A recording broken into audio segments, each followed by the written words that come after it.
Hey everybody! I'm here today to tell you and show you how to fix an air compressor that doesn't work. I will be going over 3 easy solutions for fixing an air compressor that is not functioning properly. Depending on the problem, hopefully these solutions will help you. Let's get right into the video. Solution number 1, or I should say problem number 1, then I'll go over the solution. Problem number 1 is having an air leak, okay? So if you have an air leak, you'll know because your gauge, your pressure gauge will build up, and if you leave your air compressor alone, it will go down by itself. That's how you know there's a leak somewhere in the system, okay? What you can do is 2 things. You can, number 1, listen, okay? So listen for the leak. And you want to listen to the actual compressor itself, and then you want to listen to your hose and any fittings that you have. I know for a fact that this fitting right here has a leak in it. And it's simple because whenever I connect it, when I don't connect it, there's no leak. When I connect it to a full or even partially full air compressor, I hear the hissing of the leak, okay? Very, very simple and straightforward. The second thing that you can do is spray down your fittings with soapy water. If you spray your fittings with soapy water and you see bubbles forming, that means that there's air leaking out, causing the bubbles to form, okay?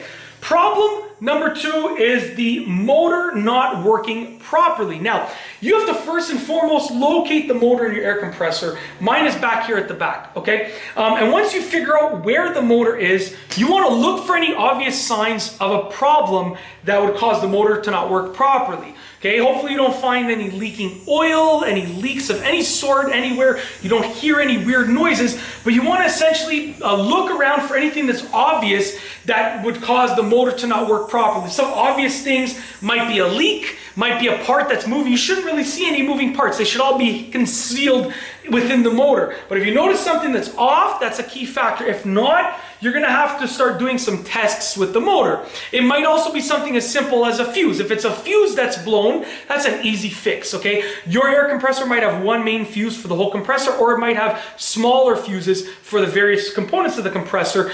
Just look for fuses. That's a huge thing that people overlook all the time.